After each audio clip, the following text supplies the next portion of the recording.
हम स्टार्ट करने वाले पार्ट 9 को। अब आपके मन में ही आ रहा होगा सर आपने पार्ट 8 तो कराया ही नहीं, अध्याय 8 तो कराया ही नहीं सामाजिक विज्ञान का क्लास 10th का। तो वो इम्पोर्टेंट नहीं है आपके एग्ज़ाम में नहीं आते हैं, सिर्फ और सिर्फ वहाँ से ऑब्जेक्टिव ही आते हैं ना कि क्वेश्चन। तो हम अब देखेंगे भारत में राष्ट्रवाद देखेंगे।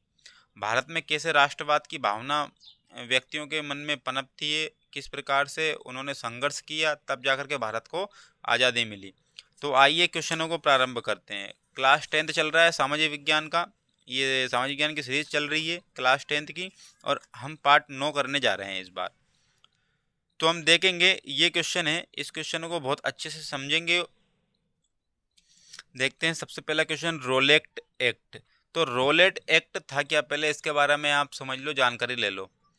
भाई रोलेट एक्ट ऐसा कानून था अंग्रेजों के समय, ये 1919 में चलाया गया था। 1919 में चलाया गया था अंग्रेजों के द्वारा।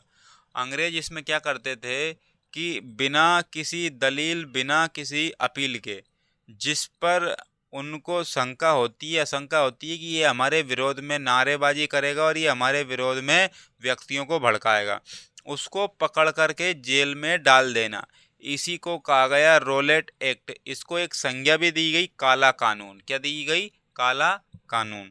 तो ऐसा कानून था जिसमें बिना किसी दलील, बिना किसी अपील के, सिर्फ और सिर्फ शंका के आधार पर किसी भी व्यक्ति को जेल के अंदर पकड़कर डाल देना ही रोलेट एक्ट का कानून था। रोलेट एक्ट का विरोध करने के लिए बहुत सारे व्यक्ति आगे भी आए, उसको बाद में समझेंगे, पहले इस क्वेश्चन को समझ लेते हैं।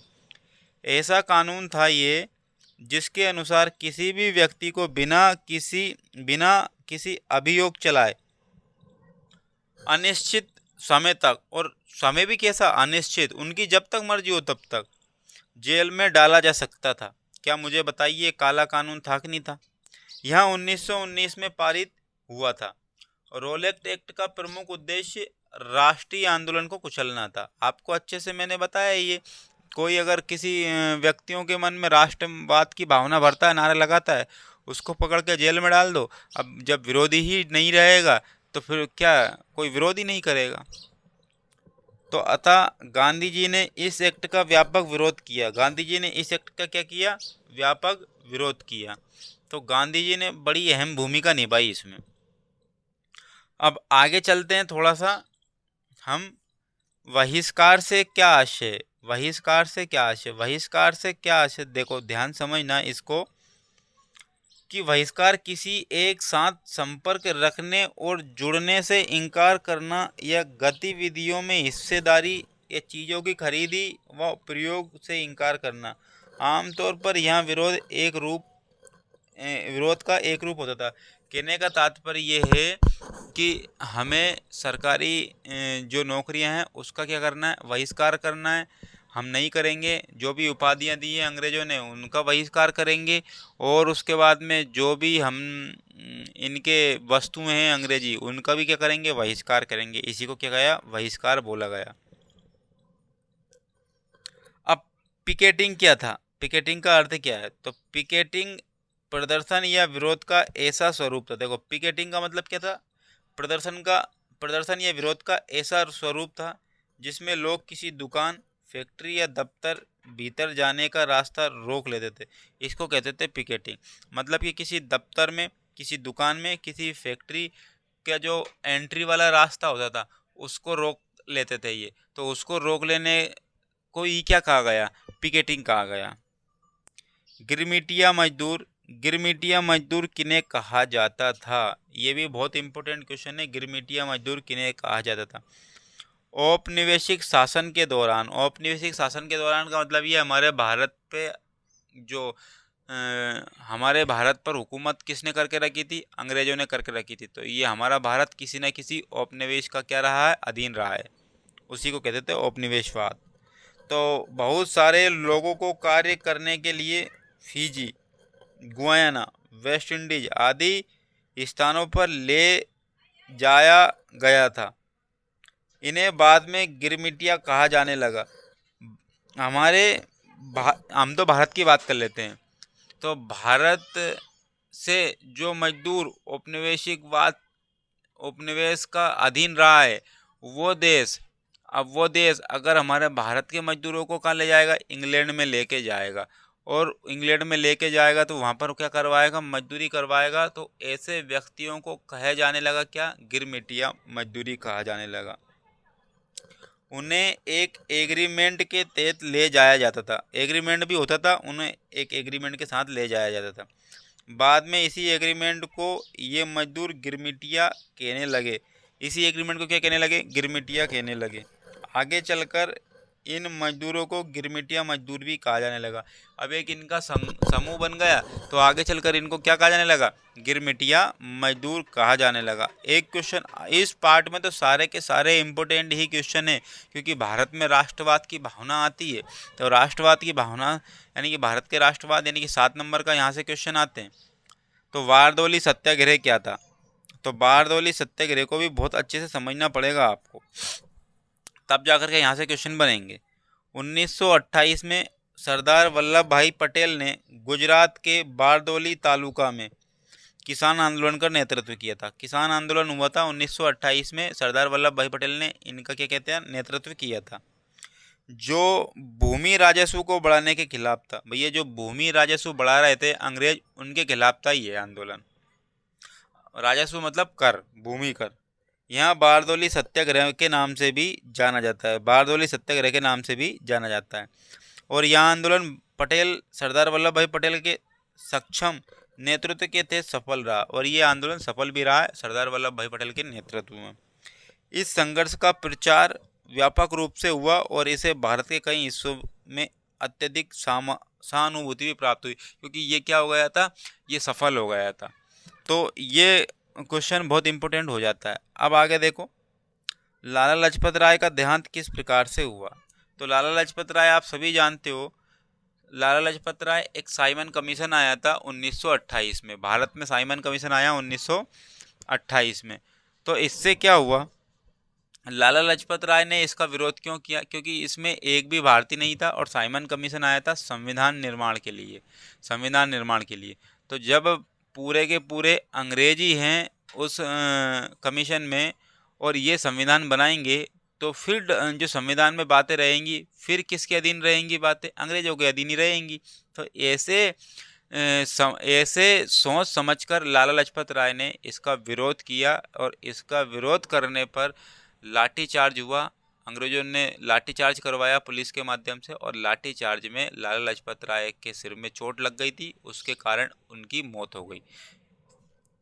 साइमन कमीशन के खिलाफ पढ़ते हैं, साइमन कमीशन के खिलाफ शांतिपूर्ण प्रदर्शन के दौरान ब्रिटिश पुलिस ने लाला लाजपत राय पर हमला किया।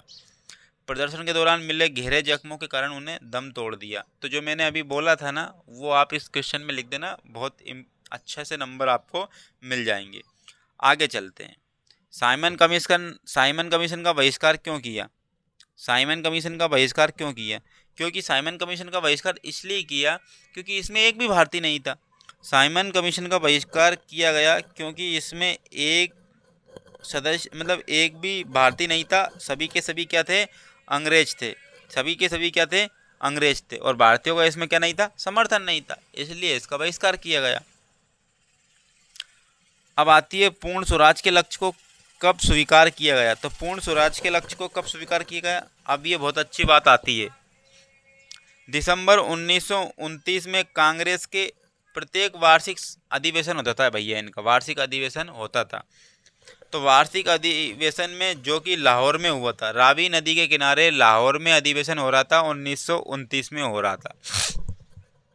इसके अध्यक्ष जवाहरलाल नेहरू थे। इसके अध्यक्ष कौन थे, जवाहरलाल नेहरू थे।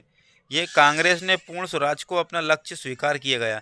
कांग्रेस ने क्या किया गया, पूर्ण स्वराज का लक्ष्य स्वीकार किया गया, और इसकी प्राप्ति के लिए गांधी जी ने नेतृत्व में सविनय अवज्ञा आंदोलन चलाने का फैसला लिया।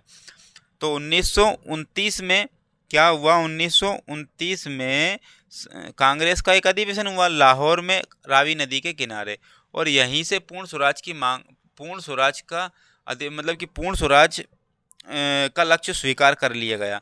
और यहीं से फिर गांधी जी ने क्या किया, सविनय अवज्ञा आंदोलन चालू किया, सविनय अवज्ञा आंदोलन चालू किया। लेकिन चालू करेंगे कब, 1930 में करेंगे। कब करेंगे? 1930 में करेंगे, इससे प्रेरित होकर के। अब आगे चलते हैं। अब हम पढ़ रहे हैं ये दूसरा क्वेश्चन। इस दूसरे क्वेश्चन को पढ़ते हैं। पहले विश्व युद्ध ने भारत में राष्ट्रीय आंदोलन के विकास में किस प्रकार योगदान दिया? अब इस क्वेश्चन को पढ़ रहे हैं। जब इस क्वेश्चन को पढ़ रहे हैं हम, तो इसको थोड़ा सा समझ लें। पहला विश्व युद्ध कब हुआ था? 1914 में हुआ था। कब हुआ था? 1914 में हुआ था। 1914 में जब प्रथम विश्व युद्ध आरंभ हुआ, तो ब्रिटिश सरकार ने भारत को भी इस युद्ध में शामिल कर लिया। तो भारत स्वयं नहीं हुआ, किसने किया जबरदस्ती? ब्रिटिश सरकार ने किया। अमेरिकी राष्ट्रपति विल्सन तथा ब्रिटिश प्रधानमंत्री जॉर्ज लॉयड ने, देखो समझना ध्यान से, अमेरिकी राष्ट्रपति उस समय क्या थे? विल्सन थे, जॉर्ज विल्सन। और यहाँ पर प्रधानमंत्री ब्रिटिश के कौन थे? जॉर्ज लॉयड थे। क्या थे? जॉर्ज लॉयड थे। तो ये क्वेश्चन आ जाएगा, पहले विश्व युद्ध के समय अमेरिकी राष्ट्रपति कौन थे? विल्सन। और ब्रिटिश प्रधानमंत्री कौन थे? लॉयड। यह घोषणा की कि यह युद्ध लोकतंत्र और राष्ट्रीय आत्मनिर्णय के अधिकार की रक्षा हेतु लड़ा जा रहा है। अतः भारतीय जनता को इसमें अपना पूर्ण सहयोग देना चाहिए। ये जो है ना, अंग्रेज हमसे भारत के व्यक्तियों से बोल रहे भाई, ये जो है ना युद्ध लोकतंत्र और राष्ट्रीय आत्मनिर्णय के अधिकार की रक्षा हेतु लड़ा जा रहा है, तो भारत की जनता इसमें शामिल हो जाओ। तो भारत की जनता, आप हमें पूर्ण सहयोग दो, ऐसा कहा गया अंग्रेजों के द्वारा। तो महात्मा गांधी जी ने जॉर्ज लॉयड की घोषणा के आधार पर ब्रिटिश सरकार को युद्ध के संचालन में पूर्ण सहयोग देने का आश्वासन दिया।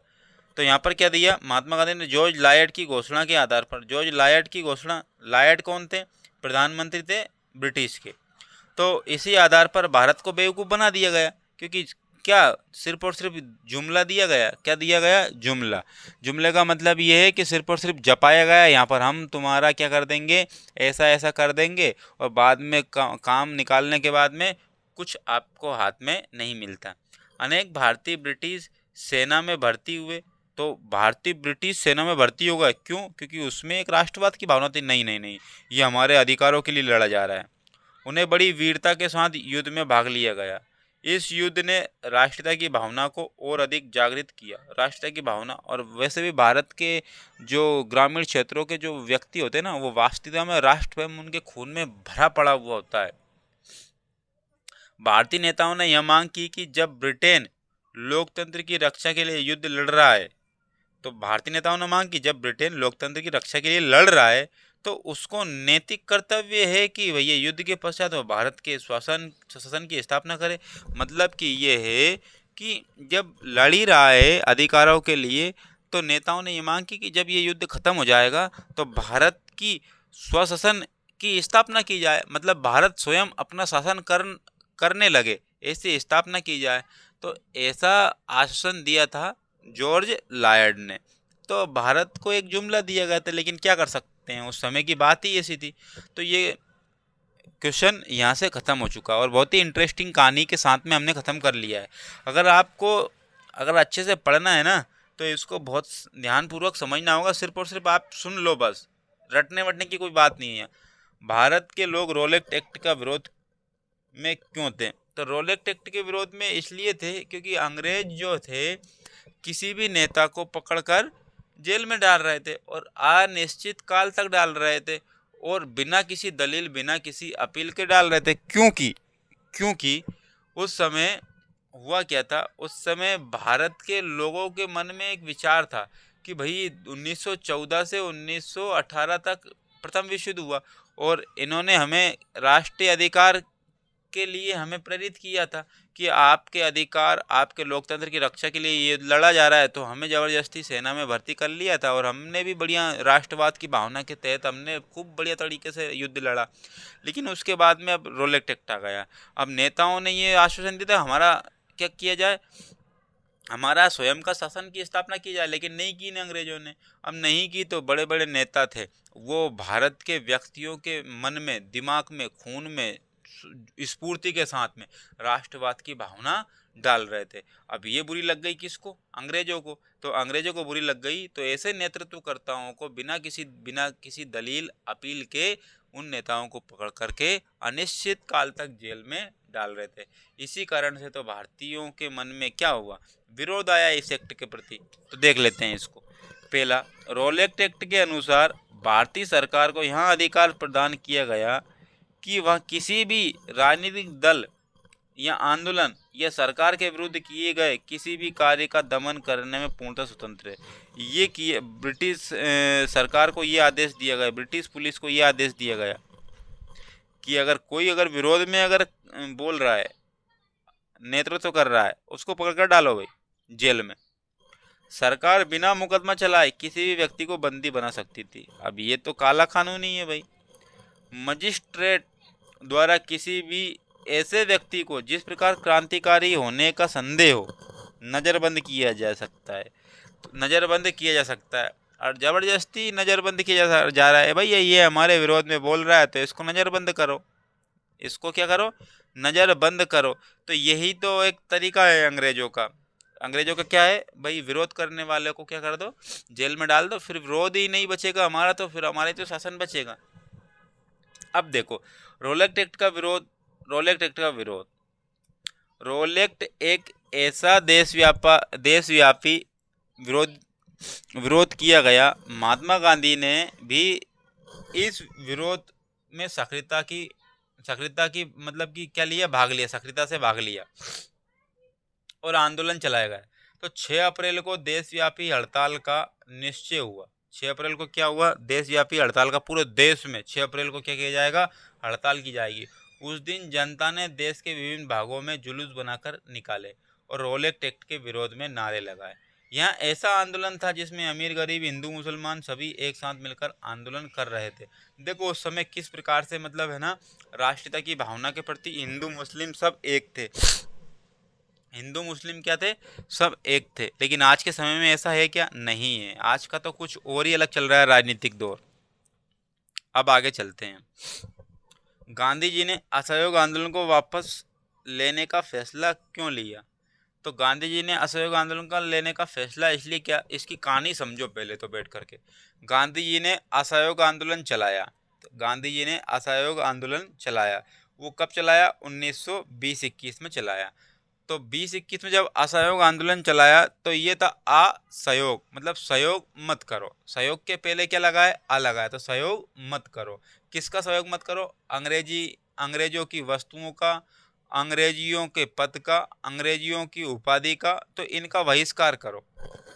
तो 1920-21 में जब असहयोग आंदोलन चलाया गया तो इसका बहिष्कार किया गया।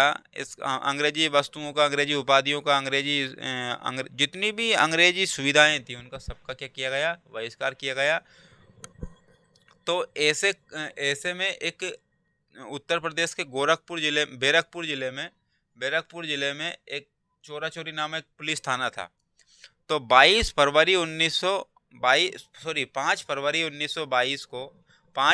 1922 को यहाँ से क्या निकाल रहे थे? एक रैली निकाल रहे थे जिसमें गांधी जी आगे थे और मशाल लिए हुए। उस समय मशाल ही थी जली हुई और केरोसिन था, घासलेट का तेल था, मिट्टी का तेल उनके हाथों में था और वहाँ से निकाल रहे थे। तो अब देखो वहाँ पर पुलिस अब वहां से निकाल रहे थे। जलियांवाला बाग हत्याकांड कब हुआ था? 1919 में हुआ था। अब अंग्रेजों ने क्या है कि यहाँ पर गोली चलाने के आदेश दिए जलियांवाला बाग, तो उसी में आक्रोश में थे भैया जनता, कब हमें मौका मिले। अब उस समय इनको मौका मिल गया तो पुलिस थाने में पुलिस वाले मिले और उनने सोचा अच्छा हम पे गोली चलाने वाले ये लोग थे, यही पुलिस वाले थे। तो कुछ नहीं सोचा उन्होंने मसाल लेकर के केरोसिन पूरे पुलिस थाने में केरोसिन छिड़क के उन पुलिस वालों को जेल में बंद कर दिया और उसमें आग लगा दी। तो कुछ घायल हो गए पुलिस वाले और कुछ मर गए। तो 5 फरवरी 1922 का चोरा चोरी कांड 5 फरवरी 1922 का चोरा चोरी कांड के तहत ही, क्योंकि गांधी जी कैसे थे? अहिंसावादी थे और इनकी जो है ना सपोर्टर थे, जनता थी, सहयोगी थे, उनने क्या कर दिया? हिंसात्मक कार्य कर दिया। तो वहीं से गांधी जी ने असहयोग आंदोलन को वापस ले लिया। अब पढ़ लेते हैं इसको, ये कहानी थी। आंदोलन जिस समय तीव्र गति से चल रहा था उस समय एक ही दुर्घटना हो गई जिसके कारण गांधी जी ने आंदोलन समाप्त कर दिया। वो क्या हो गई? 5 फरवरी 1922 गोरखपुर जिले में चोरा चोरी नामक देखो गोरखपुर की जगह हो सकता है मैंने बैरकपुर बोल दिया हो, लेकिन ये गोरखपुर था। गोरखपुर जिले में चोरा चोरी नामक गांव में उत्तेजित भीड़ ने पुलिस थाने में आग लगा दी गई। गांधी जी अहिंसावादी आंदोलन में विश्वास करते थे, लेकिन इसमें हिंसा वाली घटना के सिद्धांतों का मतलब आघात, हिंसा वाली घटनाएं हुई तो इससे गांधी जी को आघात पहुंचा। अनेक राष्ट्रीय नेताओं द्वारा मान किए जाने पर भी 11 फरवरी 1922 को उन्होंने अपना आंदोलन बंद कर दिया। 5 फरवरी को ये कांड हुआ था और 11 फरवरी 1922 को आंदोलन ही वापस ले लिया। और इस समय चरम बिंदु पर था आंदोलन। गांधी जी के सपोर्टर बिल्कुल चरम बिंदु पर थे। प्रथम आंदोलन था जिसे राष्ट्रव्यापी रूप में धारण किया था। ये पूरे राष्ट्र में हो रहा था ये विरोध, किसके तहत? अंग्रेजों के तहत। 2 दिन के पश्चात ही ब्रिटिश शासन द्वारा महात्मा गांधी को 6 वर्ष का कारावास दंड दिया गया।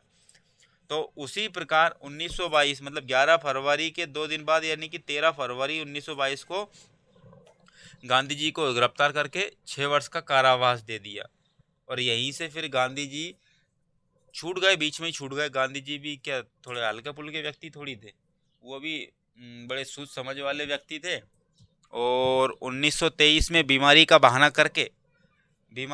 करके उन्होंने अंग्रेजों ने गांधी जी को जेल से रिहा कर दिया। अब आगे चलते हैं इस क्वेश्चन को लेकर के। सत्याग्रह के विचार का क्या मतलब है? सत्याग्रह, गांधी जी के 4 विचार लिखो। सत्याग्रह मतलब सत्य का आग्रह, हमेशा क्या करो? सत्य का आग्रह करो, यही सत्याग्रह है। इनके 4 विचार लिखने हैं। तो सत्याग्रह के विचार में सत्य की शक्ति पर आग्रह और सत्य की खोज पर जोर दिया जाता था। इसमें सत्य की खोज पर क्या दिया जाता था? जोर दिया जाता था। इसका आशय यहाँ था कि अगर आपका उद्देश्य सच्चा है, यदि शायद आपको दिख नहीं रहा है, आपका उद्देश्य सच्चा है, यदि आपका संघर्ष अन्याय के खिलाफ है, तो उत्पीड़क से मुकाबला करने के लिए आपको किसी शारीरिक बल की आवश्यकता नहीं है कि भैया शारीरिक डोले सोले चाहिए, बढ़िया जिम जाना पड़ेगा, ये थोड़ी हेल्थ डाइट चाहिए। नहीं, सत्य का अगर आग्रह चाहिए तो शारीरिक बल की आवश्यकता नहीं है। प्रतिशोध की भावना या आक्रामकता का सहारा लिए बिना, या आप हिंसात्मक का सहारा लिए बिना केवल अहिंसा के सहारे भी आप संघर्ष में सफल हो सकते हैं। और आगे भी लिखा है, गांधी जी बोल रहे हैं, इसके लिए दमनकारी शत्रु की चेतना को झिझोड़ना चाहिए। उत्पीड़क शत्रु को ही नहीं बल्कि सभी लोगों को हिंसा के द्वारा सत्य को स्वीकार करने पर विवश करने के बजाय सच्चाई को देखने में सहज भाव से स्वीकार करने के लिए प्रेरित कीजिए। कुल मिलाकर के बात यह है, गांधी जी हमेशा अहिंसात्मक विचारधारा के थे। इनको हिंसा में कोई भी इनका जो मानसिकता नहीं थी। ये पूरे के पूरे कौन से विचारधारा के थे? हिंसावादी नहीं थे। तो पूरे के पूरे जो है ना अहिंसावादी विचारधारा लिख देना, इसमें आपके क्वेश्चन का आंसर सही हो जाएगा। अब आगे चलते हैं। जलियांवाला बाग हत्याकांड पर संक्षिप्त टिप्पणी लिखना है, तो बिल्कुल संक्षिप्त टिप्पणी लिखेंगे। सबसे पहले तो मैं जो बात कर रहा हूँ, चलो पहले इनको पढ़ लेते हैं फिर बात करेंगे। रोलेक्ट एक्ट अधिनियम आपको अच्छे से पता था। रोलेक्ट एक्ट अधिनियम आया था, बिना किसी दलील, बिना किसी अपील के किसी भी नेतृत्वकर्ता को जेल में बंदी बना दिया जाता था। तो इसमें कुछ कांग्रेस के नेता थे, उनको बंदी बना लिया गया था। तो उनको बंदी बनाया गया था, तो उनको रिहा करवाने के लिए यहाँ पर अमृतसर के एक जलियांवाला बाग में एक आम सभा हो रही थी। आम सभा की गई कि हम किस प्रकार से अपने कांग्रेस नेताओं को निकाला जाए। तो 1919 में लागू किया गया। इसके विरोध में हुई थी ये आम सभा। तो पूरे देश में आवाज उठी। पंजाब भी रोलेक्ट अधिनियम का विरोध हुआ। पंजाब में भी रोलेक्ट एक्ट का क्या हुआ? विरोध हुआ। पंजाब में ब्रिटिश सरकार ने अनेक जगहों पर लाठी गोली चलाई। 10 अप्रैल को कांग्रेस के दो प्रभावशाली नेता डॉक्टर सत्यपाल और सैफुद्दीन किचलू को गिरफ्तार किया, उन्हें जेल में भी बंद कर दिया। इन गिरफ्तारियों के विरोध में अमृतसर के जलियांवाला बाग में 13 अप्रैल को बैसाखी के दिन विरोध सभा हुई। जैसे ही सभा प्रारंभ हुई, जनरल डायर नामक एक सैनिक अधिकारी ने सभा को किसी भी प्रकार की चेतावनी दिए बिना ही सैनिकों को सभा की भीड़ पर गोली चलाने का आदेश दे दिया। सैनिकों ने भीड़ पर गोली चलाई, अंधाधुंध गोली चलाई। परिणाम स्वरूप 800 से अधिक व्यक्ति मारे गए, 2000 से अधिक व्यक्ति घायल हो गए। जलियांवाला बाग कांड ने जनता में ब्रिटिश शासन के विरुद्ध और व्यापक असंतोष की भावना जागृत हुई, जिसके बाद असहयोग आंदोलन प्रारंभ हो गया। इसी जलियांवाला बाग के बाद में क्या हुआ, असहयोग आंदोलन प्रारंभ हुआ था।